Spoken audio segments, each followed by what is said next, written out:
Hello. Sir నమస్కారం sir. నమస్తే. మాట్లాడండి.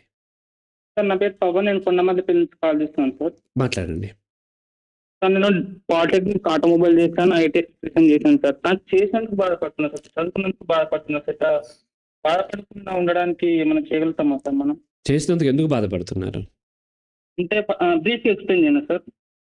చెప్పండి, తొందరగా చెప్పండి. అయితే ఆటోమొబైల్ చేసేటప్పుడేమో నాకు అంత తెలియదు సార్ ఆటోమొబైల్ గురించి, డిప్లొమా. ఉమ్, అయితే చేసిన తర్వాత ఎలక్ట్రిక్ వెహికల్స్ వస్తాయి, ఫ్యూచర్ మొత్తం మారిపోతుంది, పాతగా పురాతన ఇంజనీర్స్ గురించి అనవసరంగా చదువుకున్నాను, అట్లా బాధపడ్డా సార్. ఉమ్, ప్లస్ ఇట్లా ఎలక్ట్రిషియన్ కరెంట్ అంటే భయం. అప్పుడు చదువుకోమంటే ముందు కూడా తెలుసు, బట్ మంచి ప్రయత్నిస్తే ఏమన్నా అవుతుంది ఏమన్నట్టు హోప్తో చేసిన. కాకపోతే చేసినాక చదువుకున్నందుకు కొంచెం లైట్గా బాధపడుతున్నా సార్. ఇట్లా ఈ చేసినందుకు ఫీల్డ్ బాధపడట్లేదు. వినండి, మీరు చేసినందుకు బాధపడట్లేదు, చేసింది నాకు ఉపయోగపడట్లేదు అనేటువంటి బాధ మీకు. అవును సార్, అవును. చేసింది ఉపయోగపడాలని లేదు. అనేక పనులు మనం చేస్తాం, ప్రతిదీ ఉపయోగపడాలని లేదు. మీకు ఇష్టం ఉంటే దాన్ని ఉపయోగపడుతుంది, ఎక్కడే పోదు. మీ బాధ చేసినందుకు కాదు, మీకు ఉన్నటువంటి ఎక్స్పెక్టేషన్స్ చేరకోలేనందుకు బాధపడుతున్నారు. ఆ ఎక్స్పెక్టేషన్స్ వదిలేసి పని చేయండి. ఏ పనైనా సరే శ్రద్ధగా చేస్తే మీకు జీవితంలో మార్పు వస్తుంది.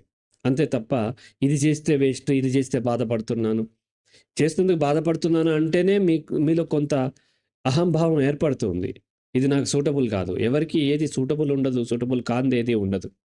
ఏదైనా చేయొచ్చు, ఎలక్ట్రీషియన్ పనైనా చేయొచ్చు, ఆటోమొబైల్ ఇంజనీరింగ్. రేపొద్దున ఇంకొకటి చేసినా మళ్ళీ బాధపడతారు చేసినందుకు. మీకు పోవాల్సింది చేసినందుకు కాదు, మీకు ఆ ఎక్స్పెక్టేషన్ పోయి దేని పట్లైనా శ్రద్ధతో పనిచేస్తారు. దీంట్లోనూ సక్సెస్ సాధిస్తారు, వేరే దాంట్లో కూడా సక్సెస్ సాధించే అవకాశాలు ఉంటాయి. రైట్. Okay sir. రైట్.